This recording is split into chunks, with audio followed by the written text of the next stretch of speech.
ప్రజ్ఞ ట్యుటోరియల్స్కి స్వాగతం. ఈ వీడియోలో మనం డిఎస్సి స్కూల్ అసిస్టెంట్ బయాలజీలో భాగంగా 10వ తరగతి జీవశాస్త్రంలోని మొదటి పాఠ్యాంశంలో మనం 3 వీడియోలు చూసాము. ఇది 4వ వీడియో అండి. ఈ యొక్క వీడియోలో కిరణజన్య సంయుక్రియలో కాంతి సమక్షంలో ఆక్సిజన్ విడుదలవుతుందని చేసినటువంటి ఒక ప్రయోగం అవుతుందండి. ఆ ప్రయోగాన్ని చూద్దాం. ఈ కిరణజన్య సంయుక్రియలో మరి కాంతి సమక్షంలో ఈ యొక్క ఆక్సిజన్ను విడుదల చేస్తాయని ఈ యొక్క ప్రయోగం ద్వారా మనం ఎలా తెలుసుకోవచ్చో ఈ యొక్క వీడియోలో చూసేటువంటి ప్రయత్నం చేద్దాం. వీటికి కావాల్సిన పరికరాలు చూసినట్లయితే 2 బీకర్లు, అదేవిధంగా గరాటు, 2 బీకర్లు, 2 గరాట్లు, అదేవిధంగా పరీక్షణాలకు 2 లేదా హైడ్రిలా మొక్క లేదా ఎలోడియా మొక్కని మనం తీసుకోవాలి. హైడ్రిలా లేదా ఎలోడియా మొక్కను తీసుకోవాలి. రైట్. ఈ విధంగా తీసుకుంటే ఈ యొక్క మొక్కను తీసుకొని ఈ యొక్క హైడ్రిలా లేదా ఈ యొక్క ఎలోడియా మొక్క ఎలోడియా అనేటువంటి ఈ యొక్క మొక్కను తీసుకొని మరి పొట్టి కాడకైనటువంటి ఒక గరాట్లో యొక్క మొక్కను ఉంచాలి. ఈ యొక్క మొక్కను ఈ యొక్క హైడ్రిలా లేదా ఎలోడియా అనేటువంటి ఈ యొక్క మొక్కను తీసుకోవాలి. ఈ విధంగా మనం చూడండి, ఇది ప్రయోగం. ఫస్ట్ ఏం చేయాలంటే మనం హైడ్రిలా కానీ లేదా ఎలోడియా అనేటువంటి మొక్కను తీసుకోవాలి. ఈ మొక్కను తీసుకొని మరి పొట్టి కాడక యొక్క దీన్ని మనం గరాటు అంటామండి. ఇది గరాటు. ఈ యొక్క గరాట్లో ఈ యొక్క మొక్కలను మనం వీటి నుంచి ఈ యొక్క హైడ్రిలా కానీ ఎలోడియా కానీ ఈ యొక్క మొక్కలను మనం ఉంచాలి. ఉంచిన తర్వాత ఏం చేయాలంటే ఒక బీకర్ తీసుకొని ఈ యొక్క బీకర్లో నీటిని తీసుకోవాలి. ఈ విధంగా ఉండి దీన్ని మనం ఈ యొక్క బీకర్లో నీటిని తీసుకోవాలి. ఈ విధంగా తీసుకున్న తర్వాత ఈ యొక్క గరాటు తీసుకుంటే ఈ మొక్కతో సహా ఈ యొక్క గరాటును మనం హైడ్రిలా మొక్కను తీసుకున్నాం కాబట్టి ఈ యొక్క తీసుకుంటే ఈ యొక్క మొక్కతో సహా ఈ యొక్క గరాటును ఈ యొక్క బీకర్లో బోర్లించాలి. ఈ విధంగా బీకర్లో బోర్లించి ఈ యొక్క బీకర్ పైన ఈ విధంగా సన్నగా ఉంటే ఒక పరీక్ష నాళికను మనం ఏర్పాటు చేయాలి. ఈ విధంగా మనం ఒక పరీక్ష నాళికను ఏర్పాటు చేయాలి. ఈ విధంగా ఏర్పాటు చేసిన తర్వాత ఏం చేయాలంటే ఈ యొక్క పరీక్ష నాళిక గుండా మనం ఏంటంటే నీటిని నింపాలండి. పరీక్ష నాళిక గుండా మనం నీటిని పోయాలి. ఈ యొక్క నీటి మట్టం అనేది మరి గరాటు కాడ కన్నా, ఇది గరాటు కాడ అండి, ఇది గరాటు కాడ ఇక్కడ ఉంది చూడండి. ఈ గరాటు కాడ కన్నా కొంచెం పైగా ఉన్నటువంటి ఆ యొక్క పై భాగాన్ని కొద్దిగా ఈ యొక్క నీటిని పోయాలి. ఈ యొక్క బీకర్ పైన మనం ఈ యొక్క పరీక్షణకు వేసేసి దీంట్లో మనం నీళ్ళు పోయాలి. ఈ యొక్క పరీక్షణలో ఎక్కడ పోయాలి సార్ అంటే ఈ యొక్క బీకర్ యొక్క ఇది నుండి ఈ భాగం కంటే కొంచెం ఎక్కువ ఉన్నటువంటి ఈ యొక్క పరీక్షణ పై భాగానికి నీటిని అయితే పోయాలి. పోసిన తర్వాత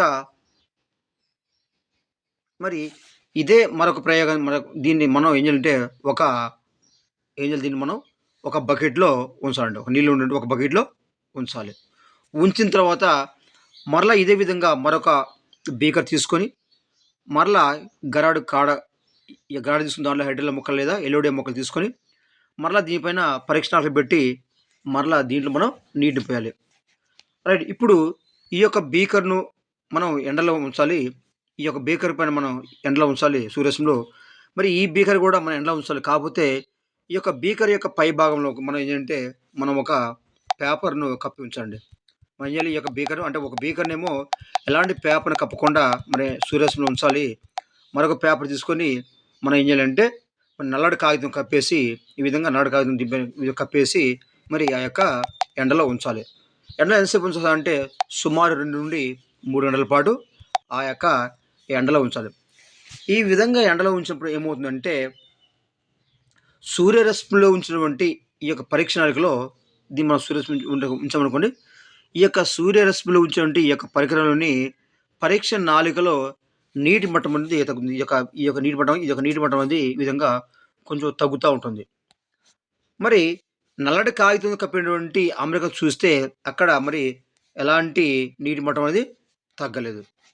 మరి పైగా ఈ యొక్క నల్లటి కాగితం కప్పకుండా ఈ యొక్క సూర్యరశ్మి నుంచిటువంటి ఈ యొక్క బీకర్ చూసినట్టే ఈ యొక్క పరీక్ష నాళికలో మరి ఏవో చిన్న చిన్న బుడగలు అనేవి ఈ విధంగా చిన్న చిన్న బుడగలు అనేవి ఇలా పైకి వస్తున్నాయి. ఈ బుడగలు వస్తున్నప్పుడు దీనికి ఎదురుగా ఏంటంటే మరి మండుతున్నటువంటి ఈ యొక్క అగ్గిపుల్లను కానీ మండుతున్నటువంటి మరి ప్రకాశవంతమైనటువంటి ఈ యొక్క అగ్గిపుల్లను కానీ లేకపోతే అగరబత్తిని కానీ ఉంచినట్లయితే ఈ యొక్క పుల్ల అనేది లేదా ఈ యొక్క అగరబత్తి అనేది ఇంకా కాంతివంతంగా మండుతుంది. మరి కాంతివంతంగా మండించే వాయువు ఏంటి సార్ అంటే మనకు తెలుసు ఆల్రెడీ ఆక్సిజన్ అనే వాయువు. అంటే ఈ యొక్క పరీక్షణాలకు ఎదురుగా ఈ యొక్క అగ్గిపుల్లను కానీ అదేవిధంగా అగరబత్తిని ఉంచినప్పుడు ఏమవుతుందంటే అది ప్రకాశవంతంగా మండడం జరుగుతుంది. దీన్ని బట్టి ఈ యొక్క ప్రయోగంలో మరి కాంతి సారీ ఈ యొక్క ప్రయోగంలో ఆక్సిజన్ విడుదలవుతుందని మనం తెలుసుకోవచ్చు. మరి ఈ విధంగా ఒక బీకర్‌నేమో మరి ఎండలో ఉంచాము. ఒక బీకర్‌ను రెండిటిని ఎండలో ఉంచాము. ఒక బీకర్ పైన మనం ఎలాంటి నల్లటి కాగితం కప్పలేదు. ఒక బీకర్‌లో నల్లటి కాగితం కప్పాము. మరి నల్లటి కాగితం కప్పినట్టు దాంట్లో ఏమి చర్యలు జరగలేదు. కారణం అంటే ఆ యొక్క కాగితం ఉండటం వల్ల ఆ యొక్క పరీక్షణాలకు ఆ యొక్క బీకర్‌కి లేదా ఆ యొక్క ప్రయోగానికి సూర్యరశ్మి తగలేదు కాబట్టి అక్కడ ఆక్సిజన్ వాయువు వెలువడలేదు. మరి ఈ విధంగా మరి ఇంకో పాత్రలో మనం ఎలాంటి నల్లటి కాగితం కప్పకుండా డైరెక్ట్‌గా మనం ఈ విధంగా మనం ఎండలో ఉంచాము. ఉంచడంలో ఉంటే వీటి యొక్క నీటి మట్టం తగ్గి ఏవో కొన్ని గాలి బుడగలు వచ్చాయి. ఈ యొక్క గాలి బుడగలు అనేవి ఈ యొక్క ఆక్సిజన్ మనం చెప్పొచ్చు. ఈ యొక్క మండుతున్న పుల్లను ఉంచేసి మనం పుల్ల సహాయంతో మనం లేకపోతే అగరబత్తి సహాయంతో ఈ యొక్క మనం ఉంచినప్పుడు అది ప్రకాశంతో మండుతుంది కాబట్టి ఈ యొక్క మంటలను మండించే వాయువు మనకి ఆక్సిజన్ అని తెలుస్తుంది కాబట్టి ఈ యొక్క ప్రయోగంలో ఆక్సిజన్ విడుదలవుతుంది. ఏ ప్రయోగం అంటే సూర్యరశ్మిలో ఉన్నటువంటి సూర్యరశ్మి సమక్షంలో ఈ యొక్క ప్రయోగంలో మాత్రమే ఆక్సిజన్ వాయువు అనేది వెలువడింది కాబట్టి ఈ యొక్క ప్రయోగం బట్టి మనం ఏం చెప్పొచ్చు సార్ అంటే కిరణజన్య సంయుక్తలో కాంతి సమక్షంలో మాత్రమే ఈ యొక్క ఆక్సిజన్ వాయువు అనేది వెలువడుతుంది మనము చెప్పవచ్చు. ఇది మనకు హైడ్రిల్లా ప్రయోగం. నెక్స్ట్ పోతే పిండి పదార్థం ఏర్పడడానికి కూడా మనకి కాంతి అనేది అవసరం అండి. అంటే ఇక్కడ మనము సమీకరణం ఏం చెప్పాము 6CO2 ప్లస్ 12H2O అనేది C6H12 అదేవిధంగా O6 అనేటువంటి ఈ యొక్క కార్బోహైడ్రేట్ అనేది ఏర్పడుతుందండి. అంటే ఇక్కడ ఏమవుతుందంటే ఇక కార్బన్ డయాక్సైడ్ అదేవిధంగా నీరు అనేవి ఈ రెండు కూడా మరి కాంతి సమక్షంలో మరి కాంతి లేదా అదేవిధంగా హరిత సమక్షంలో కిరణజన్య సమీకరణ జరుపుకొని ఇక్కడ పిండి పదార్థం అనేది ఏర్పడుతుంది. మరి ఈ యొక్క పిండి పదార్థం అనేది కాంతి సమక్షంలో ఏర్పడుతుందా లేదా కాంతి సమక్షంలో ఏర్పడదా అంటే కాంతి ఉంటేనే ఏర్పడుతుందా కాంతి లేకపోతే ఏర్పడదా అనే విషయాన్ని ఒక చిన్న ప్రయోగం ద్వారా మనము దీన్ని మనం నేర్చుకునే ప్రయత్నం అయితే చేద్దామండి. అది ఒక చూద్దాం కింద. రైట్. ఫస్ట్ ఏం చేద్దామంటే ఒక నల్లటి కాగితం తీసుకుందామండి. ఇంకా మనం ఒక నల్లటి కాగితాన్ని తీసుకొని మనకు నచ్చినటువంటి డిజైన్ కత్తిరిద్దాం. ఇక్కడ బొమ్మలో ఎస్ ఆకారంలో కత్తిరించారు. అంటే ఒక నల్లటి కాగితం తీసుకొని ఇది కాగితం తీసుకొని ఈ మధ్య భాగంలో ఈ విధంగా ఎస్ ఆకారంలో ఏం చేశాడంటే ఎస్ ఆకారంలో ఈ విధంగా కటింగ్ చేశాడు. ఈ విధంగా కట్ చేసిన తర్వాత దీన్ని ఏం చేశాడంటే ఈ యొక్క కాగితాన్ని ఈ యొక్క ఒక పత్రాన్ని లేదా ఒక ఆకుని తీసుకొని ఈ యొక్క ఆకు పని యొక్క కాగితం చేసి ఈ యొక్క కాగితం కాలకుండా అక్కడ పక్కన అంటే క్లిప్పులు అనేవి మనం పెట్టాలి. ఈ యొక్క క్లిప్పులను పెట్టిన తర్వాత మనం ఏం చేయాలంటే దీన్ని మనం సూర్యరశ్మిలో ఉంచాలండి. ఈ యొక్క నల్లటి భాగం గుండా మరి కాంతి ఆకుపై పడకుండా ఏంటంటే దీన్ని అమర్చాలి. అంటే ఈ యొక్క కాంతి పడకుండా అంటే ఈ నల్లటి కాగితం పైన కాంతి పడకుండా ఈ యొక్క పేపర్ను ఈ విధంగా ఎస్ ఆకారంలో మనం దాన్ని కట్ చేసి పెట్టేసాం. పెట్టిన తర్వాత ఇప్పుడు ఈ మొక్కను మనం తీసుకెళ్ళి ఎక్కడ సార్ ఈ మొక్క అంటే మామూలుగా కుండీలు పెట్టిన మొక్క అండి. కుండీలు పెట్టిన మొక్క తీసుకొని ఇది ఒక ఆకు తీసుకున్నాం. ఈ ఆకు మనం ఏంటంటే ఈ విధంగా మనం ఎస్ ఆకారాలు పెట్టేసి పక్క క్లిప్పులు పెట్టేసి ఈ ప్రయోగాన్ని అంతా తీసుకెళ్ళి ప్రయోగాన్ని మొత్తం ఎండలో ఉంచాం. మేము ఎండలో ఉంచితే ఏమవుతుందంటే చూడండి ఇక్కడ ఎస్ ఆకారం మన ఖాళీగా ఉంటుంది కాబట్టి ఈ యొక్క ఎస్ ఆకారంలో ఏమవుతుందంటే అక్కడ కాంతి అనేది పడుతుందండి. ఏం పడుతుంది? కాంతి అనేది పడుతుంది. మరి కొద్దిసేపు ఆ విధంగా ఎండలో ఉంచిన తర్వాత ఈ యొక్క పత్రాన్ని మనం తీసుకెళ్ళి మనం అయోడిన్ ద్రావణంలో మనం పరీక్ష చేస్తే మరి కాంతి అనేది ఎక్కడైతే మరి పడుతుందో అంటే ఎక్కడ పడుతుంది ఇక ఎస్ ఆకారం ఇది ఉంది కానీ ఇక ఈ ఎస్ ఆకారంలో ఇక్కడ కాంతి పడుతుంది. మరి ఈ భాగం అంతా కూడా నల్లగా ఉంది ఇక్కడ కాంతి అనేది పడుతుంది. మరి ఈ విధంగా ఇక్కడ సూర్యుని యొక్క కాంతి పడ్డప్పుడు ఏమవుతుందంటే, ఈ కాంతి పడే ఈ ప్రాంతంలో ఏమవుతుందంటే, దీన్ని మనం తీసుకెళ్ళి మనం ప్రయోగం చేసినప్పుడు అంటే దీనిపైన మనం అయోడిన్ ద్రావణం చేసినప్పుడు ఏమంటే, ఈ ఎస్ ఆకారంలో ఈ ఖాళీగా ఉండే ఈ ఎస్ ఆకారం మాత్రమే ఏమవుతుందంటే, ఈ యొక్క భాగాలు అదేవిధంగా నీలి నలుపు రంగులోకి మారడం జరిగింది. ఎందుకు సార్ అంటే, ఈ ఎస్ ఆకారంలో ఉంటే ఇక్కడ ఖాళీగా ఉండటం వల్ల ఇక్కడ కాంతి అనేది పడదు కాబట్టి, ఇక్కడ మాత్రం మనం పిండి పదార్థం అనేది ఏర్పడుతుంది. ఈ విధంగా పిండి పదార్థం ఏర్పడడానికి కాంతి అవసరమని మనం ఈ యొక్క ప్రయోగం ద్వారా మనం చెప్పవచ్చు. ఇక నెక్స్ట్ పోతే పత్రహరితం మరియు కిరణజన్య సంయోగ క్రియ. రైట్. అంటే కిరణజన్య సంయోగ క్రియ అనేది పత్రహరితంలో మాత్రమే జరుగుతుందని మనం అర్థం చేసుకోవచ్చు. రైట్. అయితే ఇంజన్ హౌస్ అనే శాస్త్రవేత్త ఈ యొక్క కిరణజన్య సంయోగ క్రియ గురించి అనేక వివరాలు తెలుసుకోవడానికి ఎవరండి? Engine house. ఏ హౌస్ అండి? ఇంజన్ హౌస్ అనేటువంటి శాస్త్రవేత్త ఏం చేశారంటే ఈ యొక్క కిరణజన్య సంయోగ క్రియ గురించి మరిన్ని వివరాలు తెలుసుకోవడానికి మరి అనేక రకాల ప్రయోగాలు నిర్వహించి మొక్కలలోని ఆకుపచ్చ భాగంలో మాత్రమే కిరణజన్య సంయోగ జరుగుతుందని అతడు ప్రతిపాదించాడు. ఎవరంటే ఇంజన్ హౌస్ అనే శాస్త్రవేత్త కిరణజన్య సంయోగ క్రియ గురించి అనేక మరి వివరాలు తెలుసుకోవడానికి ప్రయోగాలు చేశాడండి. ఈ ప్రయోగాలు చేయడం వల్ల ఏం చెప్పాడంటే, మొక్కల్లో ఉన్నటువంటి ఎక్కడైతే ఆకుపచ్చ భాగాలు ఉంటాయో ఆ యొక్క ఆకుపచ్చని భాగాల్లో మాత్రమే ఈ యొక్క కిరణజన్య సంయోగక్రియ జరుగుతుందని ఇంజన్ హౌస్ చెప్పడం జరిగింది. ఆకుపచ్చని భాగాలు మాత్రమే కిరణజన్య సంయోగక్రియ జరుగుతుందని చెప్పిన శాస్త్రవేత్త ఎవరంటే ఈ యొక్క ఇంజన్ హౌస్ అనేటువంటి శాస్త్రవేత్త. రైట్.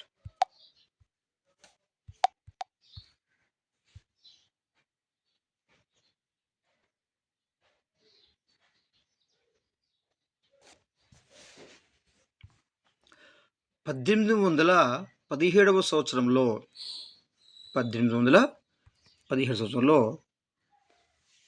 పెల్లిటియర్ మరియు కావన్స్ ఉన్నటువంటి ఇద్దరు శాస్త్రవేత్తలు ఎవరండి? 1817లో పెల్లిటియర్ మరియు కావన్స్ వంటి ఇద్దరు శాస్త్రవేత్తలు ఏం చేసేసారంటే ఆకుపచ్చటి పదార్థం యొక్క కషాయాన్ని వేరు చేశారు. ఏం చేశారండి? ఆకుపచ్చటి పదార్థం యొక్క కషాయాన్ని వేరు చేశారు. ఎవరు చేశారంటే పెల్లిటియర్ అదేవిధంగా కావన్సో అనేటువంటి శాస్త్రవేత్త. ఇప్పుడు అంటే 1817 సంవత్సరంలో అంటే 1817 సంవత్సరంలో ఈ యొక్క పెల్లిటియర్ అదేవిధంగా కావన్సో నుండి ఈ యొక్క ఇద్దరు శాస్త్రవేత్తలు ఏం చేశారు సార్ అంటే ఆ యొక్క ఆకుపచ్చటి పదార్థం అనేది మరి పదార్థం యొక్క కషాయాన్ని వీళ్ళు తయారు చేయడం అనేది జరిగింది. మరి ఈ కషాయానికి వీళ్ళు ఏంటంటే పత్రహరితం పెట్టండి. ఈ యొక్క కషాయానికి పత్రహరితం లేదా క్లోరోఫిల్ అనే నామకరణం చేశారు. మరోసారి చూద్దామండి. 1817 సంవత్సరంలో పెల్లిటియర్ మరియు కావన్స్ అనే ఇద్దరు శాస్త్రవేత్తలు ఏంటంటే మరి ఆకుపచ్చటి పదార్థం యొక్క కషాయాన్ని తయారు చేశారు. ఈ కషాయానికి వీళ్ళు ఏం చేశారంటే పత్రహరితం అని పేరు పెట్టడం అయితే జరిగింది. మరి క్లోరోఫిల్ అంటేనే మరి ఆకుపచ్చని అని అర్థం అండి. సాధారణంగా మనం క్లోరోఫిల్ అంటే ఏమంటాం? మనం ఆకుపచ్చ అంటే ఆకుపచ్చని అంటే క్లోరోఫిల్ అంటే ఆకుపచ్చని అని అర్థం. మరి క్లోరోఫిల్తో పాటుగా మరి కెరోటినాయిడ్లు మరియు ఫైకోబిలిన్ వర్ణద్రవ్యాలు అనేవి క్లోరోఫిల్తో పాటు ఈ యొక్క కెరోటినాయిడ్ అదేవిధంగా ఫైకోబిలిన్ వర్ణద్రవ్యం అనేది కాంతి శక్తిని గ్రహించి నిక్షిప్తం చేసుకుని కిరణజన్య సంయోగక్రియకు తోడ్పడతాయని ఈ యొక్క శాస్త్రవేత్తలు గుర్తించండి. మరోసారి శుద్ధ క్లారిటీగా 1817 సంవత్సరంలో ఈ యొక్క పెల్లిటియర్ అదేవిధంగా కావాల్సిన శాస్త్రవేత్తలు ఏం చేస్తారంటే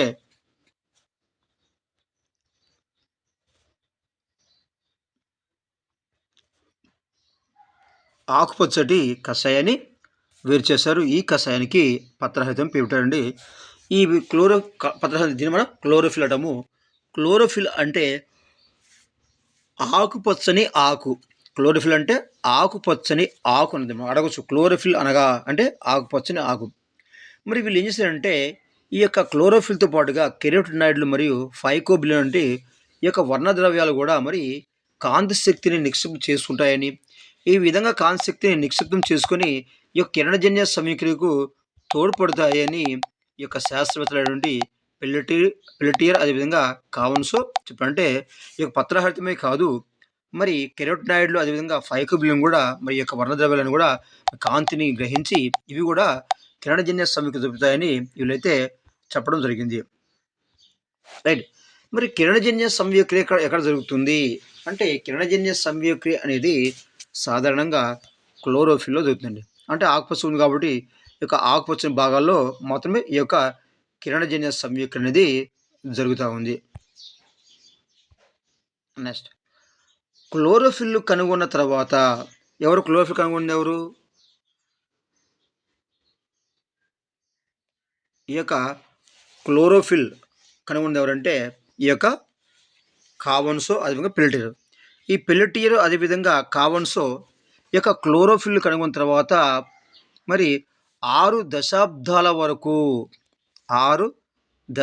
వరకు కిరణజన్య సంయోక్రియ జరిగేటువంటి ఖచ్చితమైన స్థానం గురించి కానీ లేదా క్లోరోఫిల్ కలిగి ఉన్నటువంటి భాగం గురించి కానీ తెలియదండి.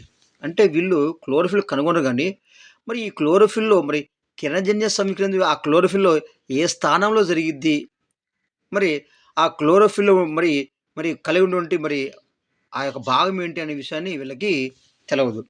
అయితే 1883 సంవత్సరంలో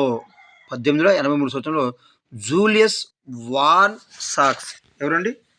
జూలియస్ వాన్ సాక్స్ అటువంటి జూలియస్ వాన్ సాక్స్ అటువంటి ఈ యొక్క శాస్త్రవేత్త ఏంటంటే క్లోరోఫిల్ మొక్కలోని కణం అంతటా వ్యాపించి ఉండదని గమనించాడు.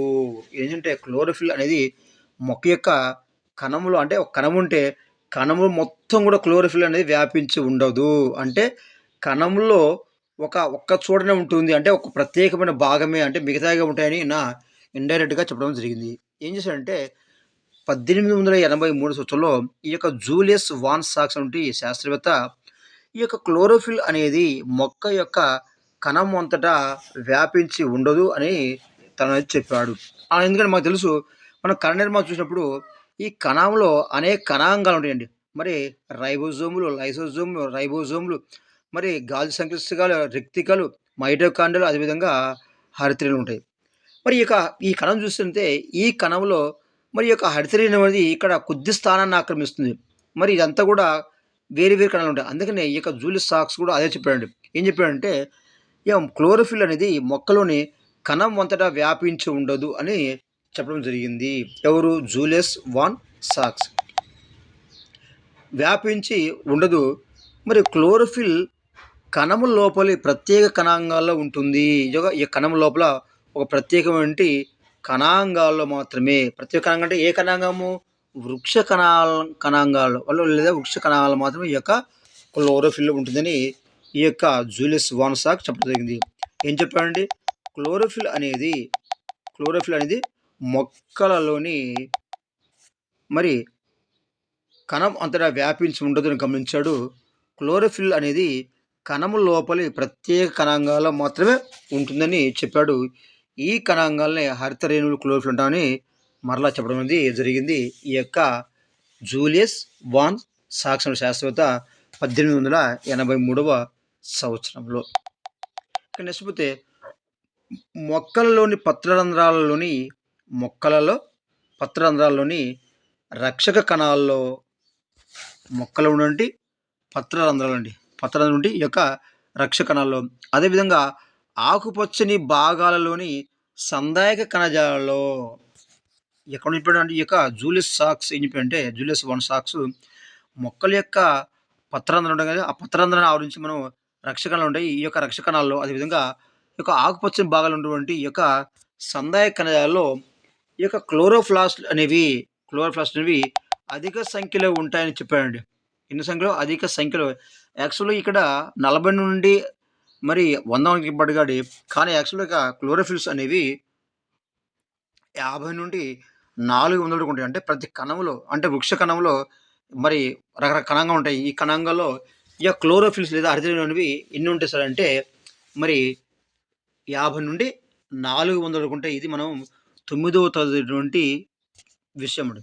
ఇక్కడ ఏం చెప్పాడు ఇక్కడ క్లోరోప్లాస్ట్‌లు అనేవి ఇక్కడ 400 నుండి 100 వరకు ఉంటాయి చెప్పాడు. కానీ యాక్చువల్‌గా 50 నుండి 400 వరకు మాత్రమే 400 ఉంటాయి ప్రతి కణంలో ఇక క్లోరోప్లాస్ట్ లేదా హరిత రేణువులు. అంటే ఈ క్లోరోప్లాస్ట్ గురించి మనము 9th క్లాస్ మనం నేర్చుకున్నాం. నేను అక్కడ కణాంగాలు గురించి అక్కడ చెప్పడం ఆ యొక్క వీడియోలో చెప్పానండి. ఆ వీడియోని మీరు ఒకసారి చూసేటువంటి ప్రయత్నం చేయండి. ఇక నెక్స్ట్ పోతే ఆకు యొక్క అడ్డుకోతలో మనం ఈ యొక్క క్లోరోప్లాస్ట్ మనం చూడొచ్చండి. ఆకు యొక్క అడుగు పటంలో ఈ యొక్క క్లోరోప్లాస్ట్ ఉంటాయి. ఈ క్లోరోప్లాస్ట్‌లు ఎక్కడ ఉండిస్తారంటే మరి ఈ యొక్క స్తంభాకార అదేవిధంగా స్పంజి కణజాలం ఉంటాయండి. ఈ యొక్క స్పంజి లేదా స్తంభ కణజాలంలో ఈ యొక్క క్లోరోప్లాస్ట్ ఉండడం జరిగింది. మరి ఆకు యొక్క అడ్డుకోత పటంలో మనకి స్తంభాకార కణజాలంలో మరి స్పంజి కణజాలంలో స్తంభ కణజాలం అంటే ఈ విధంగా స్తంభంలో ఉంటుందండి. స్తంభాల వల్ల ఉంటుంది.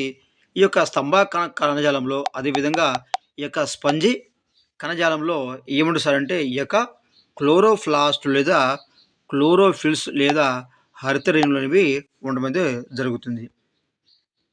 రైట్. ఇక్కడ మీకు తెలిసినటువంటి ఒకటి చిన్న టాపిక్ చూద్దాం ఒకటి. కణం పగిలినప్పుడు అందులోని క్లోరోప్లాస్ట్‌లు కూడా ముక్కలైపోతాయండి.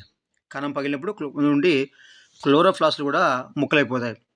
అటువంటప్పుడు కిరణజన్య సంయోగక్రియ వివిధ సోపానాలను అధ్యయనం చేయడానికి అవసరమైన క్లోరోప్లాస్ట్‌లను వేరు చేయలేము. ఇప్పుడు కణం అనేది పగిలినప్పుడు దాంట్లో క్లోరోప్లాస్ట్ ఉంటాయి కాబట్టి ఈ యొక్క క్లోరోప్లాస్ట్‌లు కూడా మరి పగులుతాయి కాబట్టి ఈ యొక్క క్లోరోప్లాస్ట్‌లు మనం వేరు చేయలేము.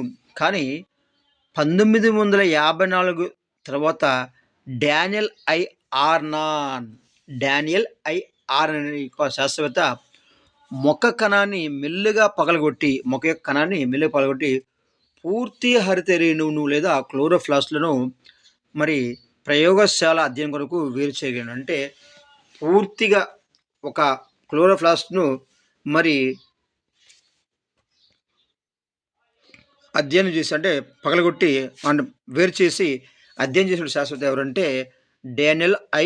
ఆర్నాన్ 1951 సంవత్సరంలో. మరోసారి చూద్దామండి. 1951 తర్వాత డానియల్ ఐ. ఆర్నాన్ మొక్క కణాన్ని మెల్లగా పగలగొట్టి ఏం చేశాడంటే పూర్తి హరిత రేణువులు లేదా పూర్తి క్లోరోప్లాస్ట్‌లను మరి ఈ యొక్క ప్రయోగశాల అధ్యయనం కొరకు వేరు చేయగలిగాడు ఈ యొక్క డానియల్ ఆర్నాన్ అంటే శాస్త్రవేత్త. రైట్. ఇక పత్రం యొక్క అడ్డుకోత మనం చూసినట్లయితే మనం ఈ యొక్క క్లోరోప్లాస్ట్‌లు ఎక్కడి నుంచి చెప్పుకున్నామండి? ఎక్కడ నుండి అంటే ఈ విధంగా స్తంభ కణజాలం, దీన్ని మనం స్తంభం అంటాము. దీన్నేమో వీటిని మనం స్పంజి కణజాలం అంటాము. ఈ యొక్క స్తంభ కణజాలంలో అదేవిధంగా ఈ యొక్క స్పంజి కణజాలంలో ఈ యొక్క హరిత రేణువులు ఉందని చెప్పామండి. ఏం సార్ అంటే ఇక్కడ చూడండి, ఇక్కడ ఈ విధంగా గీతగా ఉన్నటువంటి దీన్ని మనం చిన్న మనం హరిత రేణువులు అంటాము. ఈ యొక్క హరిత రేణువులు అనేవి ఈ యొక్క స్తంభ లేదా అదేవిధంగా స్పంజి కణజాలం యొక్క ఆకు అడ్డుకోత మనము స్పష్టంగా చూడవచ్చు. రైట్. చూడండి ఒకసారి ఆకు అడ్డుకోత చూడండి. రైట్. దీన్ని మనము అవభాష అంటాము. దీన్ని బాహ్యచలం అంటాము. అదేవిధంగా ఈ విధంగా ఉంటే ఈ యొక్క బారుగా ఉంటుంది. దీన్ని మనం స్తంభాల వలె ఉన్నాయి కాబట్టి వీటిని మనం స్తంభాకార కణజాలం అంటాము. మరి ఈ గ్రీన్ ఈ యొక్క చుక్కలు మనం అంటే హరిత అంటాము. ఇదేమో నాలిక పుంజం ఉంటుంది. దీన్ని నాగపుంజము పై భాగం దాన్ని మనము దారు ఉంటాము. ఈ యొక్క దారు అంటే నీటిని సరఫరా చేస్తుంది. ఈ క్రింద భాగం దీన్ని మనం పోషకం, దీన్ని మొక్కల్లో మరి ఆహార పదార్థాన్ని రవాణా చేస్తుంది. మరి అక్కడక్కడ ఎలాంటి కణాలు లేకుండా ఉంటే దీన్ని మనం గాలి అంటాము. అదేవిధంగా కింద ఇక్కడ ఒకటి మనకి ఒక రంధ్రం, దీన్ని మనము పత్రరంధ్రం అంటాము. ఈ యొక్క పత్రరంధ్రం ఆవరించి ఈ విధంగా ఉంటే దీన్ని మనం అంటే రక్షక కణం అంటాము. ఇదే పై బాహ్యచర్మం లేదా ఊర్ధ్వ బాహ్యచర్మం, ఇదేమో క్రింది బాహ్యం. ఇది పత్రం యొక్క మరి అంతర్నిర్మాణంలోని భాగాలు. నెక్స్ట్ పోతే క్లోరోప్లాస్ట్లు అనేవి ఎలా ఉంటాయి సార్ అంటే, క్లోరోప్లాస్ట్లు అనేవి త్వచముతో కూడిన నిర్మాణాలు. మనం 9వ తరగతిలో మనం చెప్పుకున్నప్పుడు అక్కడ కూడా మనం చూసాము. ఈ యొక్క క్లోరోప్లాస్ట్లు అనేవి త్వచముతో కూడిన నిర్మాణాలు ఉన్నాయి. మరి ఇందులో 3 రకాల త్వచలుంటాయి. ఈ క్లోరోప్లాస్ట్‌లోనే ఎన్ని రకాల త్వచలుంటాయి? 3 రకాల త్వచలుంటవి. లోపల త్వచము అనేది దొంతర్ల వంటి నిర్మాణాన్ని లోపల త్వచం దొంతర్ల వంటి నిర్మాణం పోలి ఉంటుంది. ఈ దొంతర్లు మనం అంటే తైల ఈ తైలకాటి దొంతర్లు మనం అంటే గ్రానా అంటాము. ఏమంటాం మనం? గ్రానా అంటే ఈ యొక్క క్లోరోప్లాస్ట్‌లు అనేవి త్వచంతో కూడిన నిర్మాణాలు. ఇందులో 3 త్వచలుంటాయి. లోపలి త్వచం అనేది దొంతర్ల వంటి నిర్మాణం కలిగి ఉంటుంది. ఈ తైలకాటి దొంతర్లనే మనం ఏమంటే గ్రానా అంటాము. ఇది మనం గ్రానా అంటాం. నష్టపోతే ఈ ప్రదేశంలో కాంతి గ్రహించబడుతుంది. అంటే ఈ యొక్క గ్రానా ప్రదేశంలో మాత్రం కాంతి మరి ఈ యొక్క గ్రహించబడుతుంది. దొంతర్ల మధ్య ద్రవంతో నిండిన భాగం ఉంటుంది. ఈ యొక్క దొంతర్ల మధ్య ఏముంటుంది? ద్రవంతో నిండి భాగం అనేది ఉంటుంది. దీన్ని మనం అంటే స్ట్రోమా అంటాము. దీన్ని మనం అంటాము స్ట్రోమా అంటాము. స్ట్రోమా ఎక్కడ ఉందండి? ఇది. ఇక దొంతర్ల మధ్య ఇవన్నీ ఏం దొంతర్లు అండి? ఇవి దొంతర్లు. ఈ దొంతర్ల మధ్య ఉండి ఈ యొక్క మరి ఖాళీ ప్రదేశాన్ని ఏమంటాం మనం? దొంతర్లను మనం ఖాళీ ప్రదేశాన్ని మనం అంటే గ్రానా అంటాం. ఈ తైలకాటి దొంతర్లు గ్రానా అంటారు. ఈ ప్రదేశంలో కాంతిని గ్రహించబడుతుంది. ఈ యొక్క దొంతర్ల మధ్య ఇదొకటి ఈ దొంతర్ల మధ్య ఏమిటంటే ఒక ద్రవం అనేది ఉంటుంది. ఈ ద్రవం మనం అంటే స్ట్రోమా అంటే ఈ యొక్క భాగాన్ని ద్రవముతుండి ఈ యొక్క భాగాన్ని ద్రవముతుండి ఈ యొక్క భాగాన్ని మనము స్ట్రోమా అంటాము.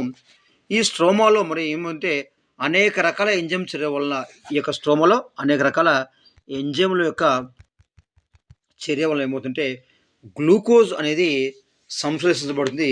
గ్లూకోజ్ తర్వాత పిండి పదార్థంగా మారుతుంది. ఈ విధంగా హరితరేణులో మరి పిండి పదార్థం అనేది ఏర్పడడం జరుగుతుంది. హరితరేణువులో కాంతిని శోషించే పదార్థాలను వెరీ ఇంపార్టెంట్. హరితరేణులో కాంతిని శోషించే పదార్థము కిరణజన్య సంయోక్రియ వర్ణదాలు అంటామండి. అంటే ఈ యొక్క హరితరేణులో ఏ భాగం అయితే కాంతిని శోషిస్తుందో లేదా కాంతిని గ్రహిస్తుందో ఆ భాగం ఏంటంటే కిరణజన్య సంయోక్రియ వర్ణదాలు అంటామండి. మరి మొక్కల్లో గ్లూకోజ్ వంటి కార్బన్ పదార్థాలను తయారు చేసే ఈ యొక్క కిరణజన్య సంయుక్తిలో అనేక రకమైన వర్ణదాలు ఉన్నాయండి. మరి ఈ యొక్క కిరణజన్య నుండి ఈ యొక్క మొక్కలు మరి అనేక రకమైన వర్ణదాలు ఉంటాయి. పత్రహరితము రక్తంలోని హీమోగ్లోబిన్ అనే వర్ణదములోని హీమ్ను పోలి ఉంటుంది. ఈ యొక్క పత్రహరితం ఎలా ఉంటుంది సార్ అంటే రక్తంలోని హీమోగ్లోబిన్ ఉంటుంది. హీమోగ్లోబిన్లో మరి హీమ్ అనే ద్రవాన్ని పోలినట్టుగా ఉంటుంది ఈ యొక్క పత్రహరితం ఈ యొక్క మొక్కలు. అయితే హీమోగ్లోబిన్లో ఐరన్ ఉంటుందండి. హీమోగ్లోబిన్లో ఐరన్ ఉంటే మరి పత్రంలో ఏముంటుందంటే మెగ్నీషియం ఉంటుంది. ఏముంటుందంటే పత్రహరితంలో మెగ్నీషియం ఉంటే హీమోగ్లోబిన్లో ఐరన్ ఎలా ఉంటుందో అదేవిధంగా పత్రహరితంలో మరి యొక్క మెగ్నీషియం ఉంటుంది. పత్రహరితంలోని హరిత రేణువుల్లో పత్రంలోని హరిత రేణువుల్లో ఈ యొక్క థైలకాయిడ్ దొంతర్లలో 2 ప్రధానమైన పత్రహరిత వర్ణదాలు ఉంటాయండి. ఎక్కడ ఉంటాయంటే థైలకాయిడ్ దొంతర్లు. పత్రహరితంలోని ఈ యొక్క థైలకాయిడ్ దొంతర్లో ఏముంటుంది అంటే 2 రకాలైనటువంటి పత్రహరిత వర్ణదాలు అనేవి ఉంటాయి. ఏంటి సార్ అంటే ఈ యొక్క పత్రహరితము క్లోరోఫిల్ ఏ దీన్ని మనము ఆకుపచ్చ వర్ణదం అంటారు. రెండవది క్లోరోఫిల్ అంటే ఇది పసుపచ్చగా ఉంటుంది. ఈ యొక్క హరితరేణులో 2 రకాల వర్ణదం అంటే వర్ణ ద్రవ్యాలు అండి. ఈ యొక్క పత్రహరితంలో ఉన్నటువంటి ఈ యొక్క హరితరేణులో ఈ యొక్క థైలకాయిడ్ దొంతర్లో 2 ప్రధానమైనటువంటి 2 వర్ణ ద్రవ్యాలు ఉంటాయి. ఒక వర్ణ ద్రవ్యం ఏంటంటే క్లోరోఫిల్ ఏ ఇది నీలి ఆకుపచ్చగా ఉంటుంది. ఇంకొక వర్ణద్రవ్యం లేదా వర్ణదం అనేది క్లోరోఫిల్ బి. ఈ క్లోరోఫిల్ బి అనే వర్ణద్రవ్యం ఆకుపచ్చ రంగుగా ఉంటుంది. వర్ణదం అన్న వర్ణద్రవ్యం అన్న ఒకటే. నెక్స్ట్ ప్రతి గ్రానాల్లోనూ దాదాపు 200 నుండి 400 వరకు కలిసి 400 వరకు మరి ఈ వర్ణద అణువులు లేదా వర్ణద్రవ్య అణువులనేవి కాంతి శోషణ సముదాయంగా ఏర్పడతాయి. అంటే గ్రానాల్లో ఎన్నుంటాయి సార్ అంటే 200 నుండి మరి 400 వర్ణద అణువులు లేదా వర్ణద్రవ్య అణువులనేవి ఉండి, ఇవి కాంతి శోషణ సముదాయంగా ఏర్పడతాయి. ఈ యొక్క క్లోరోఫిల్ ఏ అండ్ బి ఈ యొక్క అనేటి వర్ణద్రవ్యాలు.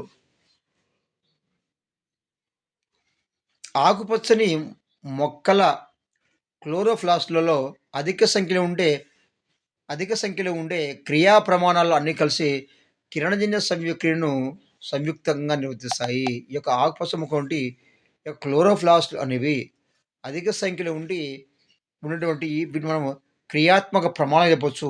ఏంటి సార్ అంటే ఈ యొక్క క్లోరోప్లాస్ట్ మొక్కల్లో ఉన్నటువంటి ఆ కిరణజన్య సంయుక్త క్రియాత్మక ప్రమాణాలు ఏంటంటే ఈ యొక్క హరితరేణువులు. ఈ యొక్క హరితరేణువులు అన్నీ కలిసి ఏంటంటే మరి కిరణ సంయుక్రియను సంయుక్తంగా నిర్వహిస్తాయి. మరి ఈ యొక్క కిరణజన్య సంయుక్రియ అనేది క్లోరోప్లాస్ట్‌లో అనేక సంఘటనలు జరుగుతాయి. కిరణజన్య సంయుక్త సందర్భంగా ఈ యొక్క క్లోరోప్లాస్ట్‌లో మరి అనేక కిరణజన్య సంయుక్త జరుగుతున్నప్పుడు ఈ యొక్క క్లోరోప్లాస్ట్‌లో ఏంటంటే అనేక సంఘటనలు అనేవి జరుగుతుంటాయి. అవేంటో మనం చూసేటువంటి ప్రయత్నం చేద్దాం. ఒకటి, కాంతి శక్తిని రసాయన శక్తిగా మారడం. అంటే కిరణజన్య సంయుక్రియలో ఈ యొక్క క్లోరోఫిల్‌లో ఉన్నటువంటి వర్ణ రేణువులు లేదా వర్ణ ద్రవ్యాలు అనేవి కలిసి ఈ యొక్క కిరణజన్య సంయుక్రియను నిర్వర్తిస్తాయి. అయితే కిరణజన్య సంయుక్రియ సందర్భంగా క్లోరోప్లాస్ట్‌లో అనేక సంఘటనలు జరుగుతాయండి. అంటే కిరణజన్య సంయుక్రియ జరిగినప్పుడు ఈ యొక్క క్లోరోప్లాస్ట్‌లో అనేక సంఘటనలు జరుగుతాయి. ఏంటి సార్ అంటే ఈ యొక్క క్లోరోప్లాస్ట్‌లో ఏం జరుగుతుందంటే కాంతి శక్తి రసాయన శక్తిగా మారుతుంది. అదేవిధంగా నీటి అణు విచ్ఛిత్తి చెందడం అనేది జరుగుతుంది. మనం నీటి కాంతి విశ్లేషణ అంటాము. నీటి కాంతి విశ్లేషణ అంటాము. నెక్స్ట్ కార్బన్ డయాక్సైడ్ అణువు కార్బోహైడ్రేట్‌గా క్షయీకరణం చెందుతుంది. కార్బోహైడ్రేట్‌గా క్షయీకరణం చెందుతుంది. మరి వివిధ రకాల చర్యలు జరగడానికి కాంతి అనేది అవసరం ఉందండి. మొక్కలు వివిధ రకాల చర్యలు జరగడానికి కాంతి అనేది అవసరం ఉంది. వీటితో పాటు మరికొన్ని చర్యలు కాంతి లేకుండా జరుగుతాయండి. కాంతి లేకుండా జరుగుతాయి. అంటే ఒక్కొక్కసారి గ్రహించిన కాంతి శక్తి నిక్షిప్తమై తర్వాత కాంతి లేనప్పుడు ఈ యొక్క ఒక్కోసారి ఈ యొక్క కాంతిని నిక్షిప్తం చేసుకుంటాడు. దాచుకున్న తర్వాత ఈ యొక్క కాంతి లేనప్పుడు వీటిని ఉపయోగించుకొని వివిధ చర్యల నిరంతరంగా జరగడానికి ఉపయోగపడుతుంది ఈ యొక్క మొక్కలు. కాంతిపై ఆధారపడే చర్యలు గ్రానాలు జరుగుతుంటాయి. అంటే కాంతిపై అంటే కాంతి చర్యలు అనేవండి. లేకపోతే కాంతి చర్యలు లేదా కాంతిపై ఆధారపడే చర్యలు అనేవి ఈ గ్రానాలు జరుగుతాయి. స్ట్రోమాలో అనేవి నిష్కాంతి చర్యలు జరుగుతాయండి. నిష్కాంతి చర్యలు ఎక్కడ జరుగుతాయి? స్ట్రోమాలో కాంతి చర్యలు గ్రానాలు జరుగుతాయి. ఇవి కిరణజన్య సంయుక్రియపై కాంతి యొక్క ప్రభావం. నెక్స్ట్ కిరణజన్య సంయుక్రియ యాంత్రికం ఎలా జరుగుతుందో మరి నిష్కాంతి చర్య నెక్స్ట్ వీడియోలో చూసే ప్రయత్నం చేద్దాం. చూస్తూనే ఉండండి ప్రజ్ఞ ట్యుటోరియల్స్.